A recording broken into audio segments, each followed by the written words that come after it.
स्वामी समर्थ. तुम्हा सगळ्यांच्या आपल्या स्वामी सूत्र ब्लॉग या चॅनलवर मनापासून स्वागत. स्वामी भक्त हो, प्रत्येकाच्या आयुष्यात समस्या आहे अनेक, प्रत्येकाच्या आयुष्यात समस्या आहे अनेक, पण उत्तर मात्र एकच, श्री स्वामी समर्थ. उत्तर मात्र एक, श्री स्वामी समर्थ. जिथे असतात श्री स्वामी समर्थ तिथे कधीच घडू शकत नाही अनर्थ. जिथे असतात श्री स्वामी समर्थ तिथे कधीच घडू शकत नाही अनर्थ. म्हणूनच आज पुन्हा एकदा स्वामी संदेश तुमच्यासाठी घेऊन आलेली आहे. कारण प्रत्येक स्वामी संदेश हा आपल्याला स्वामींपर्यंत घेऊन जातो आणि जेव्हा आपण स्वामींपर्यंत पोहोचतो, स्वामींचा हात आपल्या हातात घेतो, तेव्हा कुणाचीच ताकद नाही आपल्याला दुःख देण्याची. दुःख सुद्धा आपल्याकडे बघायला घाबरतं आणि म्हणूनच या ब्रह्मांड नायकाचा आशीर्वाद आपल्यावर सदैव राहावा असं वाटत असेल तर स्वामी संदेश ऐका, स्वामींच्या मार्गावर चालण्याचा प्रयत्न करा आणि कायमचे स्वामींचे होऊन जा. बघा, स्वामी महाराजांच्या छत्रछायेखाली राहणारा कुठलाही स्वामी भक्त उदास राहू शकत नाही. तर चला जाणून घेऊया आजचा स्वामी संदेश काय आहे ते. स्वामी भक्त हो, आजचा संदेश ऐकण्यासाठी व्हिडिओ शेवटपर्यंत आवर्जून बघा.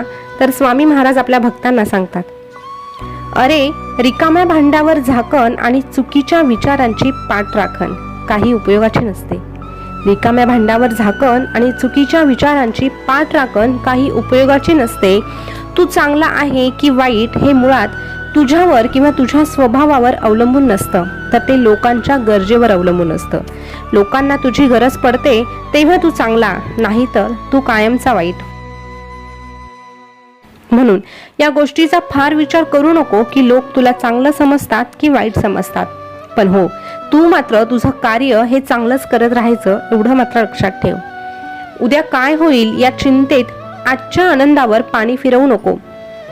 तसंच आजचं भागलं उद्याचं उद्या बघू या बेफिकिरीत हातात असलेला आज मुळीच वाया घालवू नको. कारण उद्याची चिंता आणि आज दाखवलेली बेफिकिरी या दोनही गोष्टी आयुष्याला काडी लावण्याचंच काम करतात.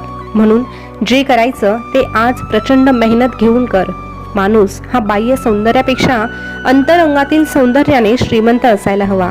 कारण बाह्य सौंदर्य हे वाढत्या वयाप्रमाणे कमी होत जातं, पण अंतरंगातील सौंदर्य मात्र माणसाला अखेरच्या श्वासापर्यंत माणुसकीने वागायला शिकवतं. महत्व माणसाचं नसतं रे, महत्व हे माणसाचं मुळीच नसतं, ते त्याच्या उत्कृष्ट स्वभावाचं आणि उत्तम आचरणाचं असतं. कोणी एका क्षणात मन जिंकतं तर कोणी आयुष्यभर सोबत राहूनही परकस राहतं. अरे सत्कार्यासाठी काम करावे, सत्कारासाठी नाही. कोणत्याही सत्कार्यासाठी काम करावं, स्वतःच्या सत्कारासाठी नाही. इतरांसाठी मनापासून झिजावं, दिखाव्यासाठी नाही.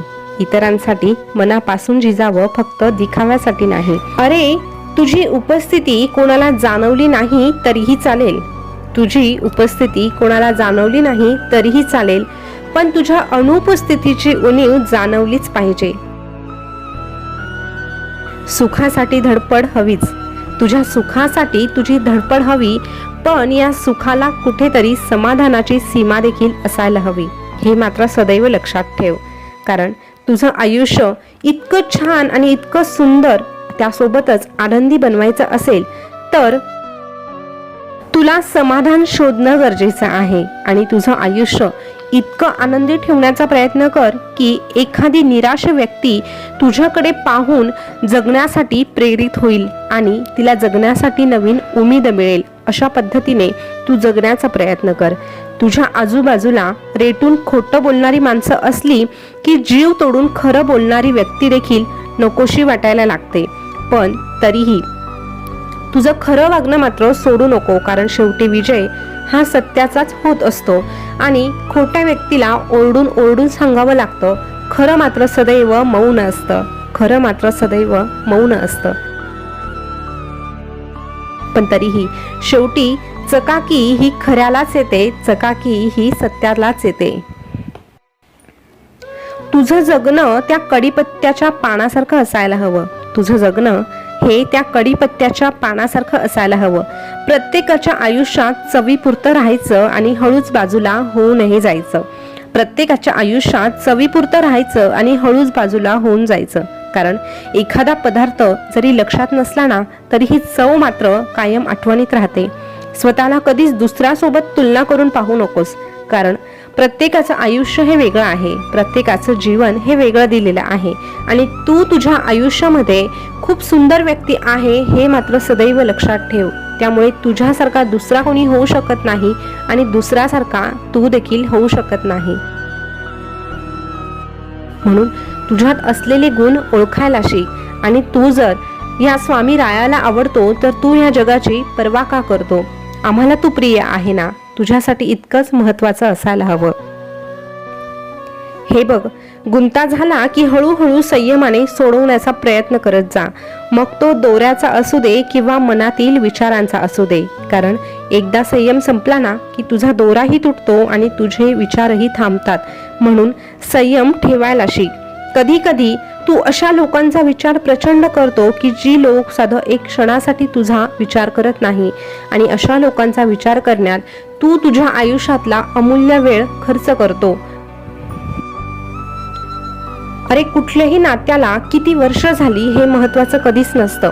कुठल्याही नात्याला किती वर्ष झाली हे महत्वाचं कधीच नसतं, पण त्या नात्यामध्ये आपुलकी किती आहे, प्रेम किती आहे, आपलेपणा आणि जिव्हाळा किती आहे यावर सगळ्या गोष्टी अवलंबून असतात. म्हणून तुझं एखाद्याशी असलेलं नातं वर्षामध्ये मोजू नको, तर प्रेमामध्ये मोजायला शिक. आणि जेव्हा तुझ्याच आजूबाजूची लोक कारण नसतानाही तुझ्याबद्दल इतरांकडे वाईट बोलतात ना, तेव्हा एक गोष्ट लक्षात घे, तुझ्यात चांगले असलेले गुण त्यांना सहन होत नाही आणि म्हणून ते आता तुझ्याबद्दल वाईट सांगायला सुरुवात करत आहे. म्हणून अशा लोकांकडे लक्ष देऊ नको, कारण एक वेळेस सरड्याने बदललेला रंग ओळखायला येतो, पण माणसाने बदललेला रंग कधीच ओळखता येत नाही.